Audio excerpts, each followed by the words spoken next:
Hey, Parkland family, it's Pastor Chris. I just wanted to come to you on this Wednesday. Make sure that we as a church are all on the same page when it comes to the details for the celebration of life in honor of Dan Curry that we're going to be hosting here at church on Monday, the 26th of October. Now, before I get to those details, let's just have a reminder here.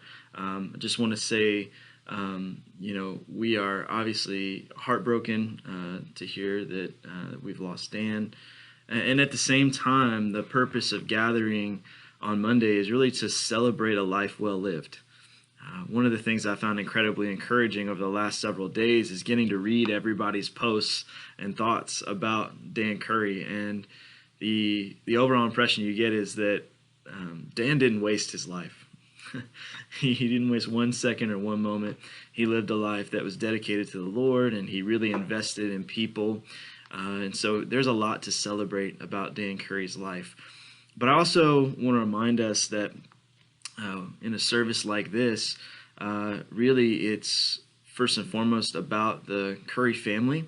It's our opportunity to come and to show them our love, to give back to them this love and support. For many of you, Brother Tom and Linda have been there in really hard times for you and your family, whether it was a funeral or in a hospital visit. And Brother Tom is so gracious and so exceptional when it comes to just pouring himself into other people. So many of you have been the recipient of that. But this is a time for us to do that for them, to pour back into them, to show them our love and support during this time as well. So we want to make sure that we keep the primary focus on the Curry family and those who were closest to Dan, childhood friends, things like that, folks that knew Dan well, and reserve this time for them predominantly. And the reason I say that is because we also need to understand that because of COVID and the guidelines that go around that, this is going to look different than it would normally. Some of you already know, but Monday we're going to be having a visitation from 4 to 7 p.m. With a celebration of life service at 7. We're going to actually have that service, and visitation and everything is going to take place in the gym. Because we're able to accommodate more folks moving through the line that way. But we also just need to be realistic about what this looks like. We're going to have to wear masks the entire time that we're here. We're going to do our best to help remind folks to keep 6 feet of distance between them and the next group of people. So we'll have some little X's on the floor for people to stand in line as they're waiting to see Tom and Linda. We're going to have people enter through doors 1 and 3. Those are the handicap door and the door on the barn side. So you'll get checked in there. Have to wear your mask when you come in, and then you can stand in line to wait to see Tom and Linda. But even with that, 3 hours is not a terribly long amount of time. Really, we've got about 175-ish minutes before we have to start getting people situated for the service at 7 o'clock. So we're going to encourage you, if you're coming, to keep your visits with Tom and Linda short. Obviously, we would love to sit and talk with them for an extended period of time. We'll have opportunities to do that as well after Monday. But we want to make sure that we move as many folks through the line as possible to see them. And we just need to be realistic about it too. I have a limited number of seats where we can fit people for the service. So there's about 150 or so that can fit in the gym. So we'll also have overflow in the sanctuary where I can fit about 90 to 100. And once those seats are full, that's really all the locations that we have to put people and observe these guidelines. So we're also going to be streaming the service online for those who would like to participate in the service that way. You'll be able to watch it on our church Facebook page or YouTube, just like you do on a Sunday morning. So that'll be an option for you. And I also just want to encourage you, if you're a church member, especially if you're a newer church member, you didn't actually know Dan, you didn't have a chance to meet Dan, I want to encourage you to give your love and your regards to Tom and Linda through a card.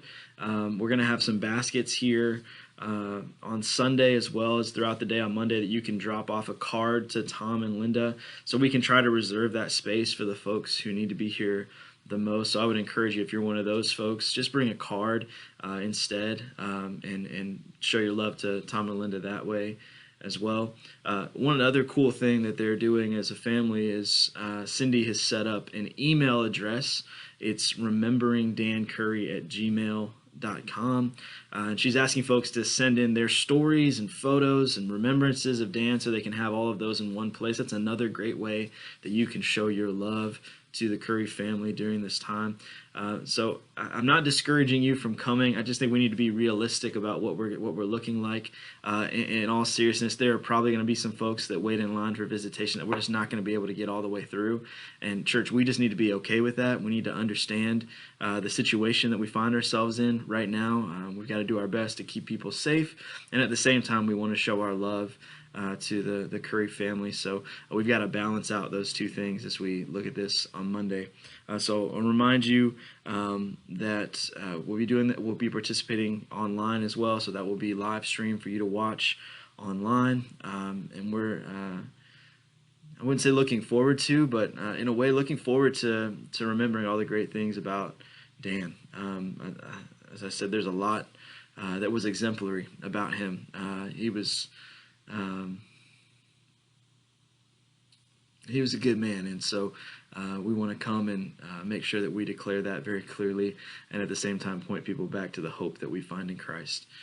So if you have any questions, any other details that we may not have gone over, please feel free to reach out to me. I'd be happy to answer those questions for you. We'll do the best that we can to make sure we get folks through the line in an orderly manner to see Tom and Linda, but we also just need to be realistic about the limitations that we have right now. And so just keep that in mind. Be mindful that this is about the Curry family. It's not about us.